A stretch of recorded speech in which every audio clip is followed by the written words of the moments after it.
Nairobi.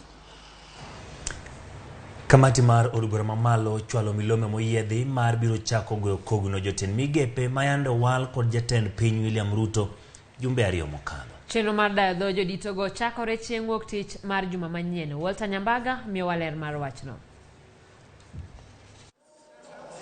Milome moyiedhi mochwal ne jotend migepe mogwel kod oganda jo Kenya chiwo ler kaka chenro mar dayo dho jotend migepe ochan tim kochakore chieng' wuok tich mar juma manyien tarik 17 wang' saa 3 mokinyi. We want to say now we had a preparatory meeting to organize ourselves in preparation of the vetting process beginning Monday.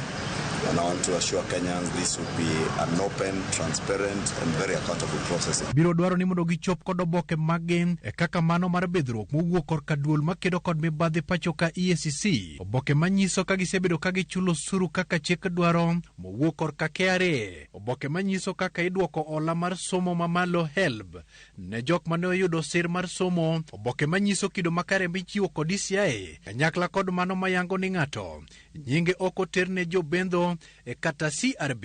Kamiti moting'o nying ji 28 no biro yawo pap kod jatend Amani National Congress Musalia Mudavadi mogwel kaka jatend jotend migepe kendo ibiro luwe kod spika machon Justin Muturi mogwel ne lemo mar Attorney General. Nyawadgi mar lweny Aden Duale biro chopo e nyim kamiti no saa 5:30 mar onyango. Kamiti no biro keto Alfred Mutua ewi orindi e migawo mare mar tudruok pinje ma oko kailuwe kod jaod bura Makandara Alice Wahome mane apeo nene migawo mar pi. Ka oloko chenti chariyo tarik 18 dweni ngire Kithure Kindiki mogwel ten migawo mar arita kwe biro bedo wendo kamiti no kailuwe kod ngire Njuguna Ndung'u mar omenda. Kaisha Juma mogwele migawo mar rango jotije piny owacho biro bedo wende mbele kamiti no ka ochopo saa 5:30 odiochieng' nogo. Davis Chichir mogwele teko kod modhi biro chopo nyim kamiti no saa 6:30 ka nyawadgi Moses Kuria mar weche mag ohala ema biro loro odiochieng' mar tich ariyo. Chenti chadek, Seneta ma Elgeyo Marakwet Kipchumba Murkomen mar apaya Pida kod wuodhe biro yawo tich adek e nyim kamiti no kailuwe kod Soipan Tuya mar alwora kod bunge tich abich mar tarik 21.